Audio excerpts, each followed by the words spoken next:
Assalamualaikum warahmatullahi wabarakatuh. Saya Asma Fitria Ramadhani dari jurusan Ilmu Al-Quran dan Tafsir semester 1 Fakultas FAI. Saya akan menjelaskan Ulumul Quran dari materi 1 sampai 7. Materi 1 sampai 7 ya, yang pertama adalah pengantar tafsir Quran, yang kedua Al-Quran sebagai kitab wahyu, yang ketiga asbabun nuzul dan klasifikasinya, yang keempat nasikh dan mansukh, yang kelima muhkam dan mutasyabih dalam Al-Quran, yang keenam struktur bahasa Arab dalam nas Al-Quran, yang ketujuh al-amsal fil Quran, dan yang terakhir kedelapan adalah ijaz Al-Quran. Yang pertama, pengantar tafsir Al-Quran. Abi Abdurrahman As-Sulami, murid dari Utsman bin Affan, dikirim ke Kufah membawa satu mushaf. Dari 40 tahun beliau mengajar di masjid. Imam Jauzi berkata, ketika Al-Quran adalah sebaik-baik ilmu, semulia-mulianya ilmu, segala ilmu yang memahami ilmu Al-Quran disebut ulumul Quran. Al-Quran harus bermental baja, tahan banting, mental emas yang berkualitas. Adab yang di sini sebagai pengantar tafsir Al-Quran adalah hilangkan sifat sombong, karena iblis senang kalau manusia sombong. Hilangkan sifat hasud, terjadinya perselisihan antara Habil dan Qabil. Hilangkan sifat tamak, kisah Harun yang sangat gila karena hartanya. Karena beliau suka harta dan sombong, pelit gitu. Terus lalu diazab oleh Allah menenggelamkan semua hartanya termasuk karun-karunnya. Yang keempat, hati dibersihkan. Menata hati untuk bersih agar hati bisa menyerap hikmah ilmu. Tinggalkan maksiat. 6. Kuatkan tekad atau hima. Jadi kita tuh kalau mau belajar ilmu Al-Quran itu harus mengutamakan adab-adabnya ini.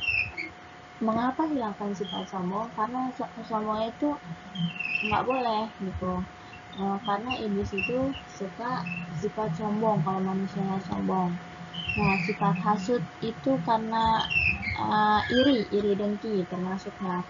Habil iri dengan Qabil yang akan dinikahkan dengan putri raja yang sangat-sangat cantik dan sempurna.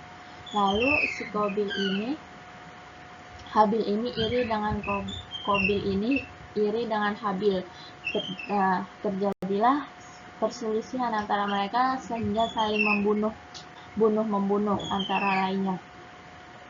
Nah, jadi hati dibersihkan. Nah, kalau mau belajar Al-Quran itu juga hatinya dibersihkan.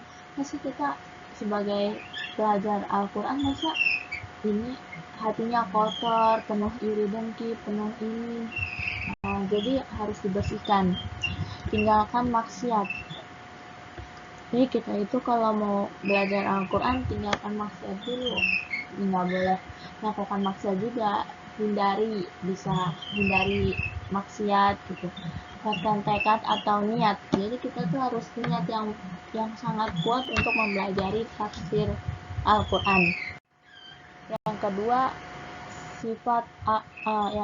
Al-Quran sebagai kitab wahyu.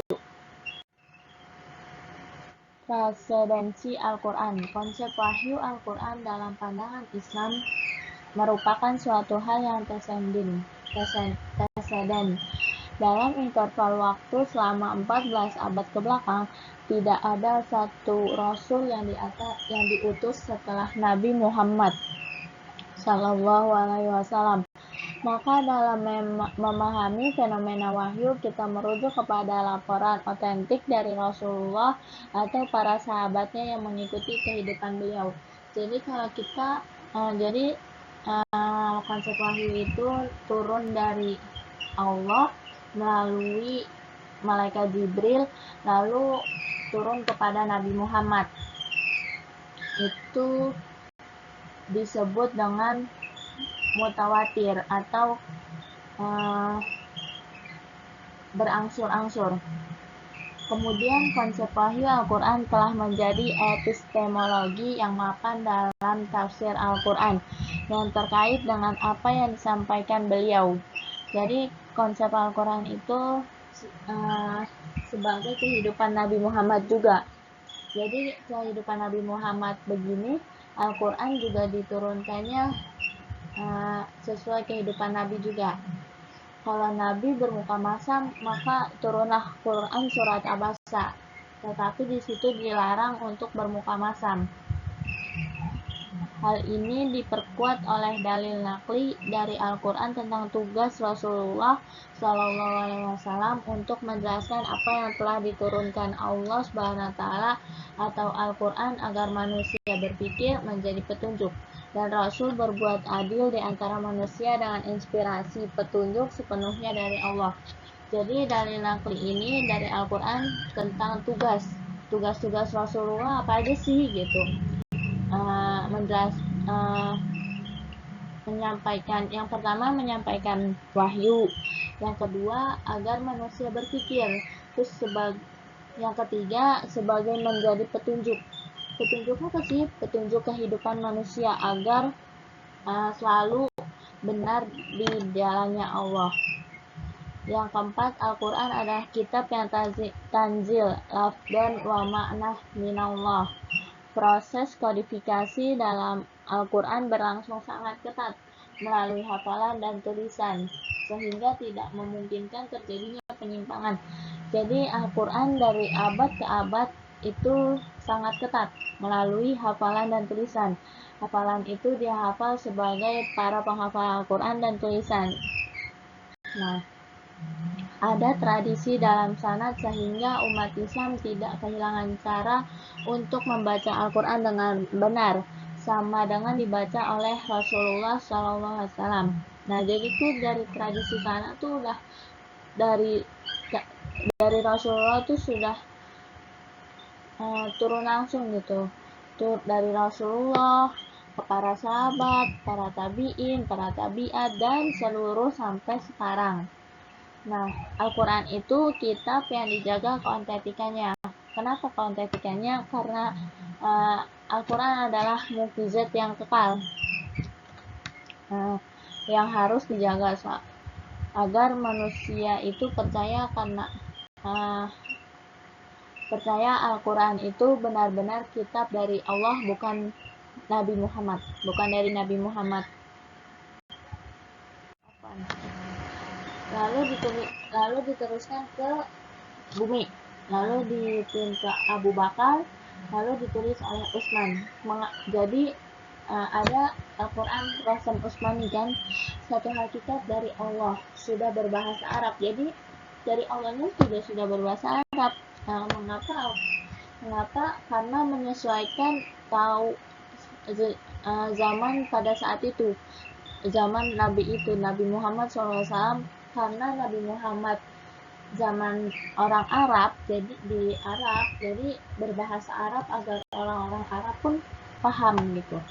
Wahyu tanzil, wahyu adalah tanzil munazal, diturunkan langsung. Artinya apa yang diterima oleh Nabi adalah murni sebagai firman Allah SWT secara utuh, tidak terkandung di dalamnya penafsiran dan pengalihan bahasa oleh malaikat atau Nabi sendiri. Nah, jadi wahyu ini adalah tanzil atau diturunkan langsung. Apa yang diterima Nabi adalah murni, benar-benar murni dari Allah secara utuh, tidak terkandung atau diubah oleh Nabi Muhammad, tidak diubah gitu, atau oleh malaikat. Nah, dari Allah sudah berbahasa Arab, bukan dialihkan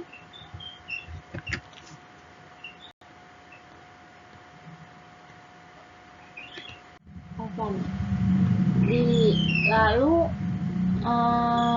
sudah berbahasa Arab, bukan dialihkan bahasakan ke dalam bahasa Arab oleh Nabi. Oleh karenanya teks Al-Quran walau bagaimanapun tidak akan sama dengan teks buatan syair atau jampi-jampi paranormal.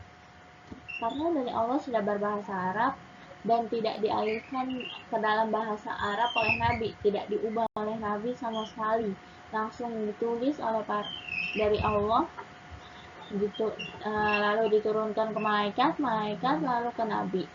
Kadang Allah langsung ke Nabi gitu, lalu langsung ditulis oleh para sahabat. Oleh karena teks Al-Quran beda, tidak akan sama dengan teks buatan syair, para syair-syair ataupun jampi-jampi paranormal. Pengertian wahyu. Wahyu memiliki arti al-isyarah, al-syariat, isyarat yang tepat, al-kitabah, tulisan, al-maktub, tertulis, al-risalah, pesan, al-ilham, ilham, al-i'lam, al-kafi, pemberitahuan yang bersifat tertutup dan tidak diketahui pihak lain, al-kalam, al-kafi, al-sari, pembicaraan yang bersifat tutup dan tidak diketahui oleh pihak lain dan cepat. Yang ketiga, asbabun nuzul dan klasifikasinya. Asbabun nuzul adalah peristiwa, perkataan, atau perbuatan yang terjadi pada masa tertentu dan menjadi latar belakangnya turunnya ayat Al-Quran. Fungsi asbabun nuzul salah satunya membantu memberikan penjelasan terhadap beberapa ayat. Macam-macam asbabun nuzul meliputi ta'adud, al-asbab wa al-nazil, wahid, dan ta'adud, an-nazil, wal asbab wahid. Asbabun nuzul berasal bentuk idhofah, lafal asbab dan nuzul. Asbabun nuzul secara asal-usul kata memiliki makna yakni sebab-sebab yang menjadi latar belakang terjadinya sesuatu. Dalam hal ini, asbabun nuzul lebih khusus dipergunakan untuk menyatakan sebab-sebab turunnya ayat Al-Quran. Mengapa demikian? Tidak semua hal ini asbabun nuzul lebih khusus dipergunakan untuk menyatakan sebab-sebab turunnya Al-Quran. Meskipun demikian, tidak semua hal ini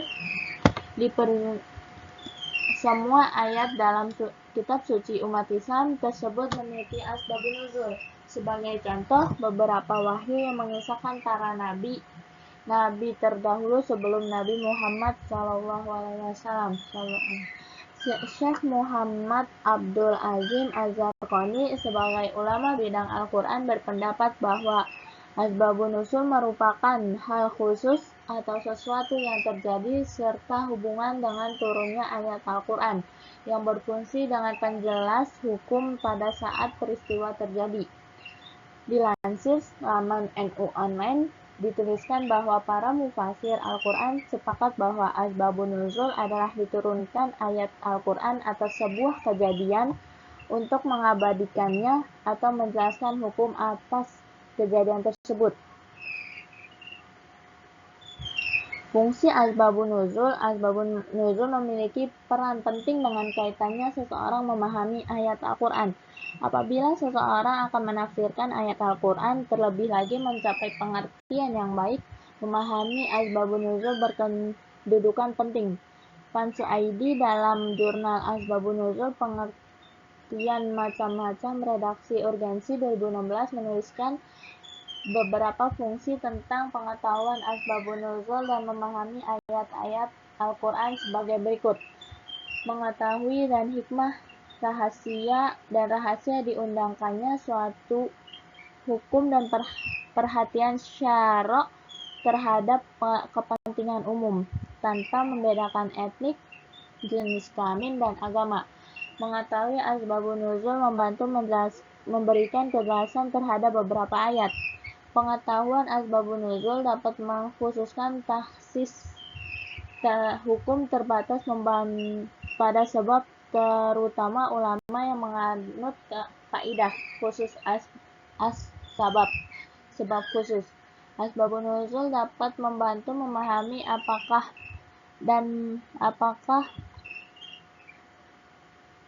ayat berlaku umum atau khusus dan bagaimana penerapannya. Asbabun nuzul mempermudah orang dalam menghafal ayat-ayat Al-Quran dan memperkuat keberadaan wahyu dalam ingatan. Sebab mengetahui turunnya macam-macam asbabun nuzul dibagi menjadi dua berdasarkan jumlah ayat dan turun sebabnya.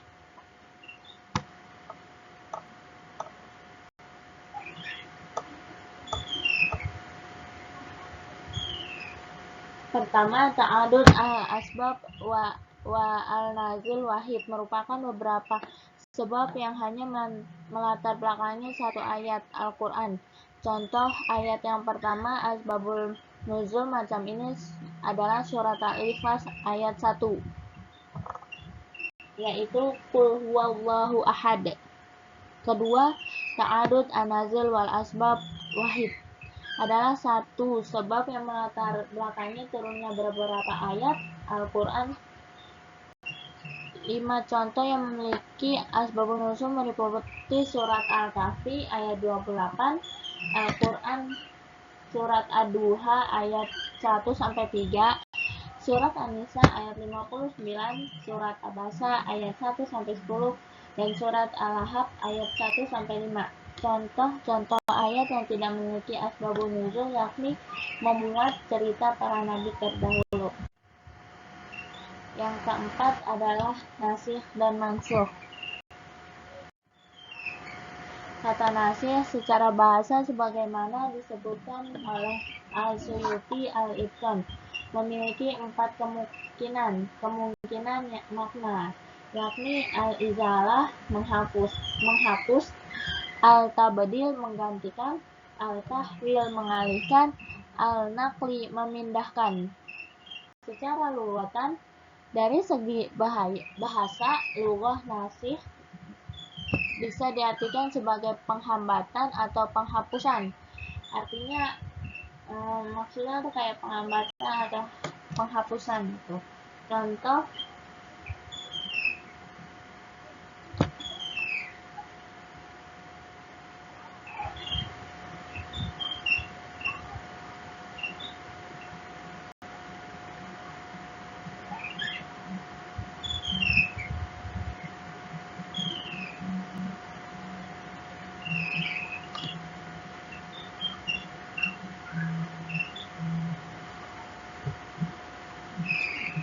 Contohnya yaitu nasakhtur riyaha atharul qaum, angin telah menghapus jejak suatu kaum. Yang kedua, nasakhtus syamsu adil, matahari menghilangkan kegelapan.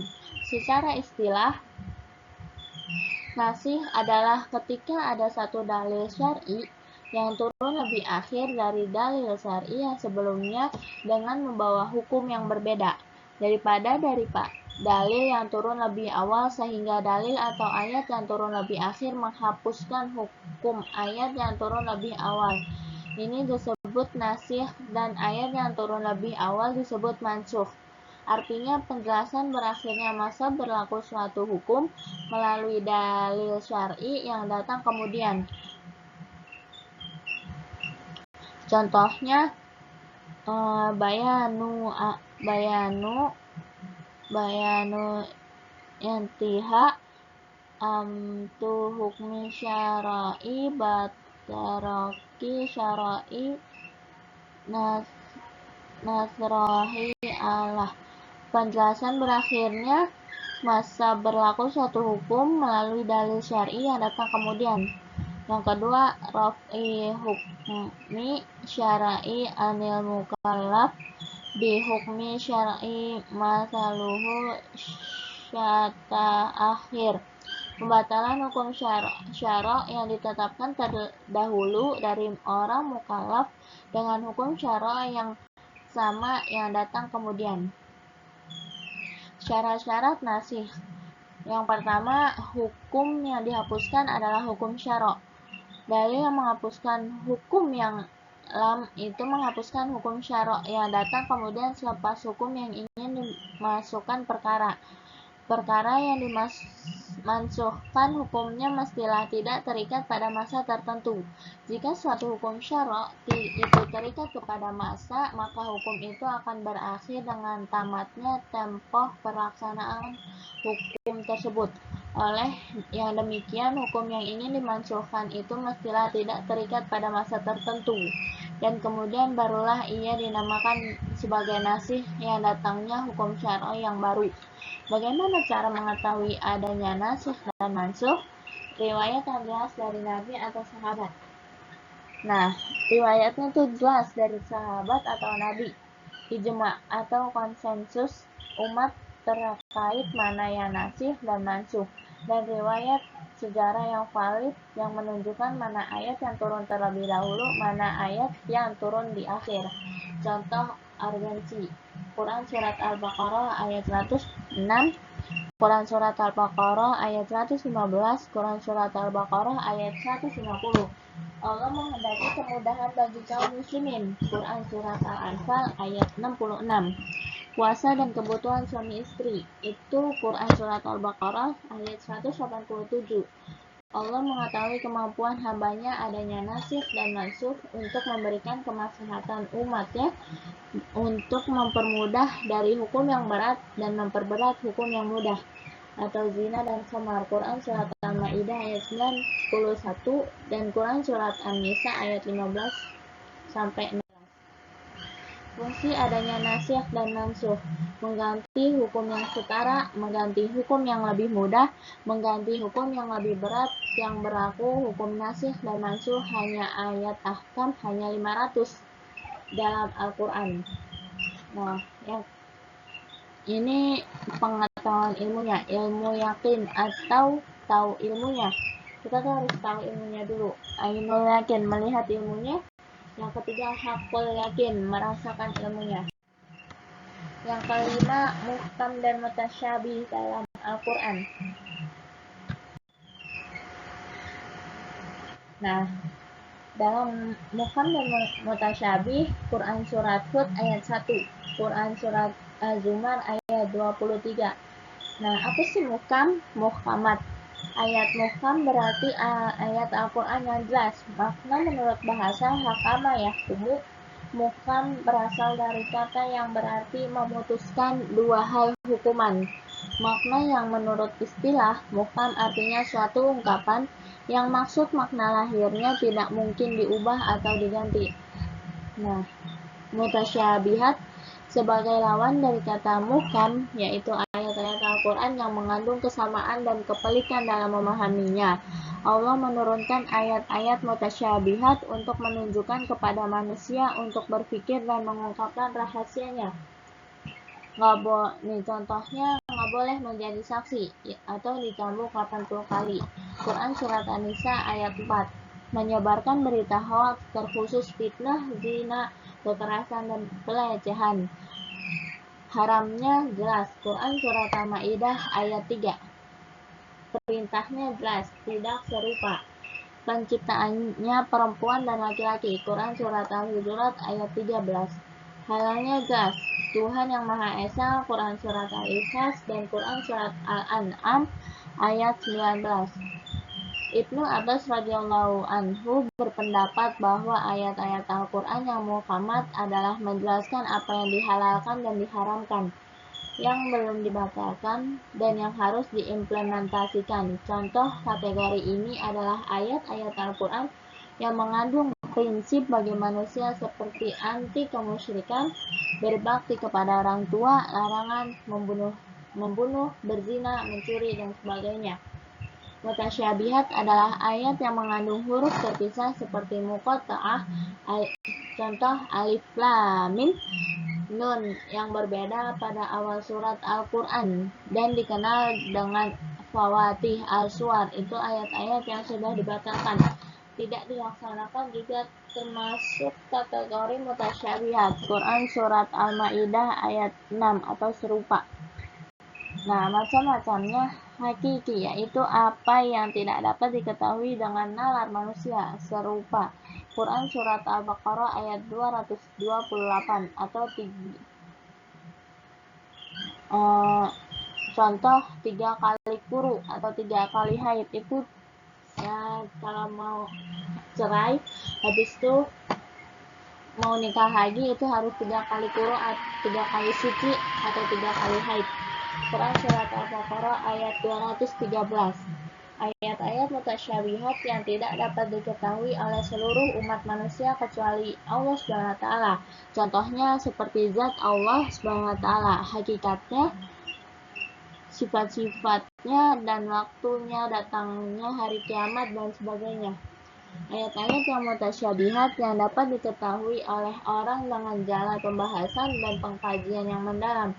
Contohnya seperti merinci yang mujmal, menentukan mustarak, mengkaitkan yang mutlak, mentertibkan yang kurang tertib, dan sebagainya. Ayat-ayat mutasyabihat yang hanya dapat diketahui oleh para pakar ilmu, bukan oleh semua orang, termasuk urusan yang hanya diketahui oleh Allah SWT. Yang keenam adalah struktur bahasa Arab dalam nas Al-Quran. Bahasa Arab adalah bahasa wahyu yang paling fasih secara lisan dan komprehensif secara makna, logik secara tekstual. Quran Surat Al-Baqarah Az-Zukhruf ayat 3, Quran Surat Az-Zumar ayat 28, Quran Surat Ar-Ra'du ayat 37, Quran Surat Yusuf ayat 2, Quran Surat Asy-Syura ayat 7, Quran Surat Al-Ahqaf ayat 12. Bahasa Arab adalah bahasa yang terkait dengan Al-Quran, sebab Al-Quran diturunkan dengan bahasa Nabi Muhammad, yaitu bahasa Arab. Pelajarilah bahasa Arab, sesungguhnya ia bagian dari agama kalian. Umar bin Khattab. Imam Syafi'i, siapa yang menguasai nahwu, dia mudahkan untuk memahami seluruh ilmu. Masya Allah ya. Bahkan dengan ilmu nahwu menjadi faktor ulama dalam menjaga kemurnian risalah Islam dan menjadi benteng serta filter dari pemahaman yang bahkan dengan ilmu yang keliru atau menyimpang dalam memahami teks syariat. Hal itu sebagaimana perkataan Imam Al-Asmu'i, sesungguhnya yang aku takutkan para pencari ilmu jika ia tidak mengetahui ilmu nahwu, bisa jadi ia masuk dalam ancaman hadis Rasulullah SAW bahwa siapa saja yang mendustakan Rasulullah maka tunggulah tempat duduknya di neraka. Al-Quran telah wahyu dari Allah SWT dan mukjizat yang diturunkan kepada Nabi Muhammad yang menjadi sumber hukum bagi umat Islam. Ibnu Katsir menafsirkan ayat tersebut bahwa Al-Quran diturunkan dalam bahasa Arab sebagai bahasa yang paling fasih, jelas, dan luas, dan maknanya lebih cocok untuk jiwa manusia. Oleh karena itu, kitab yang paling mulia diturunkan kepada Rasul yang paling mulia dengan bahasa yang paling mulia, yaitu bahasa Arab, melalui perantara malaikat yang paling mulia, yaitu malaikat Jibril. Ditambah kitab ini pun diturunkan di dataran yang paling mulia di atas muka bumi, yaitu Mekah, serta awal turunnya pun pada bulan yang paling mulia, yaitu bulan Ramadan, sehingga Al-Quran menjadi sempurna dari segala sisi. Bahasa Arab adalah bahasa dari sumber hukum Islam. Untuk itu, mengkajinya merupakan yang pertama ayat pasif atau al-khobar dan ayat aktif al-insya. Pengertian ayat pasif al-khobar dalam bahasa balaghah ialah ayat berita yang boleh menjadi membawa maksud kebenaran dan penipu pada zatnya. Quran Surat At-Takasur. Ayat aktif atau al-insya yang tidak membawa maksud kebenaran atau penipuan pada zatnya. Yang kedua, pengertian al-amr, ia adalah tuntutan melakukan sesuatu dengan sigoh yang menunjukkan perintah dari yang lebih tinggi kedudukannya ke yang lebih rendah.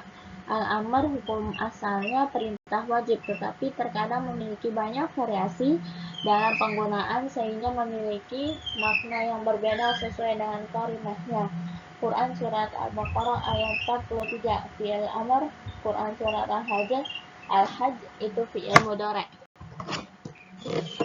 Nat artinya sunnah. Quran Surat An-Nur ayat 33. Mukatabah adalah usaha memerdekakan diri seorang budak dengan membayar sejumlah harta dengan angsuran. Yang keempat, al-irsyad artinya memberikan pengarahan. Quran Surat Al-Baqarah ayat 282. Ibahah artinya kebolehan. Quran Surat Al-Baqarah ayat 187. Tahdid artinya ancaman. Quran Surat Fussilat ayat 40. Ta'jiz artinya melemahkan. Quran Surat Al-Baqarah ayat 23. Ta'adib artinya kesopanan. Hadis riwayat Bukhari dan Muslim. Yang ke-9, doa artinya permohonan. Quran Surat Al-Baqarah ayat 201. I'tibar artinya pengambilan ibarat. Quran Surat Al-An'am ayat 99. 10. Larangan atau al-nahi adalah tuntutan untuk meninggalkan sesuatu. Sigo yang menunjukkan larangan. Quran Surat Al-An'am ayat 157. Sigo yang makna tegahan. Penafsiran halal. Quran Surat An-Nisa ayat 19. Untuk menyuruh meninggalkan. Quran Surat Al-Hajj. Haram. Quran Surat 151. Makruh. Hadis riwayat Ahmad. Apabila salah seorang kamu duduk untuk menunaikan hajatnya, maka janganlah ia menghadap dan membelakangkan kiblat. Doa. Rabbana la tuzigh qulubana ba'da idh hadaitana wa hab lana min ladunka rahmah innaka antal wahhab. Putus asa. Quran Surat At-Tahrim ayat 7. Memberi nasihat. Quran Surat Al-Ma'idah ayat 11. Menanyakan akibat. Quran Surat Ibrahim ayat 42. Umum atau al-a'am, lafaz yang membawa arti umum dan menyeluruh, tidak terbatas pada satu makna. Yang ketujuh, al-amsal fil Quran. Al-Quran turun dengan 5 macam. Yang pertama, halal. Yang kedua, haram. Yang ketiga, permisalan. Yang keempat, ayat muhkam. Yang kelima, ayat mutasyabihat.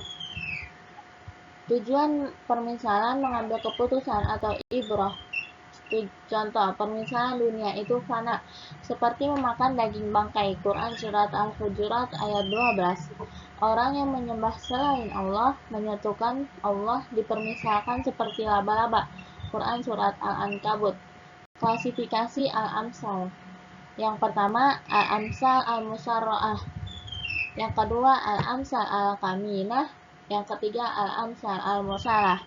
Yang pertama, al-amsal al-musarrah. Apa sih al-amsal al-musarra'ah? Itu terang atau gamblang yang diungkapkan dengan kata masal. Ya, misalnya masaluhum kamasalil ladzi istauqada naro. Nah, al-amsal al-kaminah bermuka dua. Kembali ke yang materi tadi, bermuka dua atau seperti gelap, terang lagi. Yang kedua, al-amsal al-kaminah, permisalan yang diungkapkan dengan kata masal tetapi makna kontekstual sebuah perumpamaan. Contoh mengungkapkan sesuatu, kaum Nabi Musa ngeyel untuk menyembelih sapi, atau banyak nanya tentang model sapi, la faridu wala bikr. Nah, Quran Surat Al-Baqarah ayat 68. Yang ketiga, al-amsal al-mursalah atau bebas, tidak menggunakan secara langsung permisalan. Lakum dinukum waliyadin. Quran Surat Al-Kafirun ayat 6.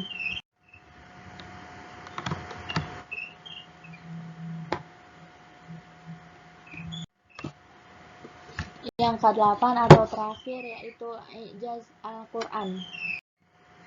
Kata mukjizat dalam bahasa berarti melemahkan, menundukkan, atau ketidakmampuan mengerjakan suatu perkara yang tidak dapat dilakukan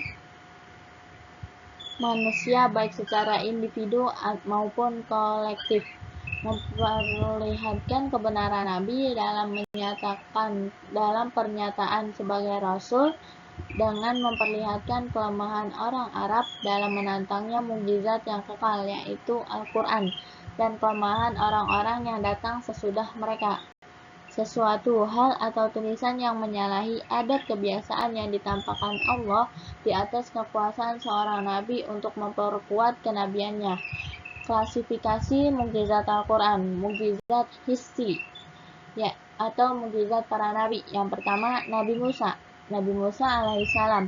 Ketika Nabi Musa alaihissalam lempar tongkat yang ada di tangannya, tiba-tiba tongkat kayu tersebut menjadi ular yang sangat besar dengan izin Allah SWT dan dengan semua menelan ular-ular yang dibuat oleh tukang sihir yang dikumpulkan oleh Fir'aun.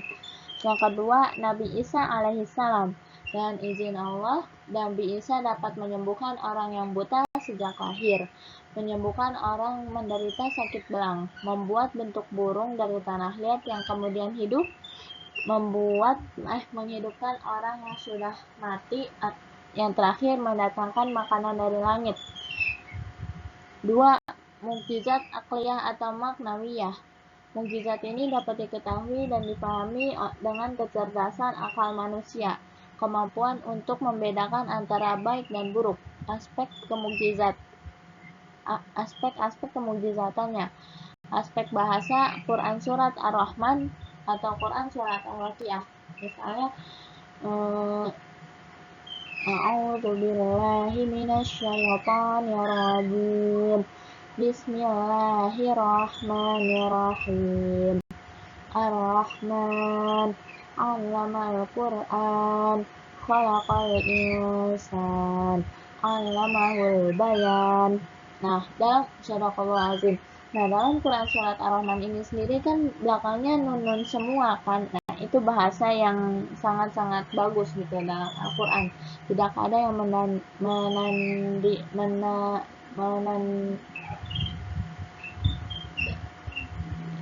menandinginya gitu. Yang kedua, Quran Surat Al-Waqiah. A'udzu billahi minasyaitonir rajim. Idza waqa'atil waqi'ah laisa liwaqa'atiha kadhibah khafidatur rafi'ah. Shadaqallahu azim. Nah, belakangnya kan semua misalnya waqi'ah itu kan termasuk hak semua gitu. Sampai itu bahasa yang sangat-sangat bagus gitu. Aspek ilmiah, Quran Surat At-Tariq.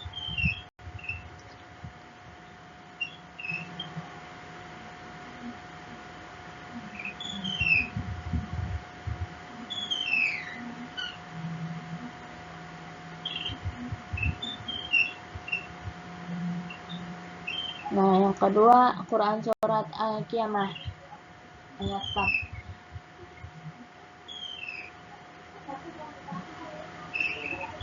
4. Yang ketiga, aspek tasyrif atau hukum. Mengapa khamar haram? Karena merusak akal, pencuri wanita dan laki-laki, pezina perempuan dan pezina laki-laki. Quran Surat Al-Baqarah. Terima kasih. Saya ucapkan wallahu a'lam bishawab. Ini saja yang bisa saya sampaikan. Wabillahi taufiq wal hidayah. Wassalamualaikum warahmatullahi wabarakatuh.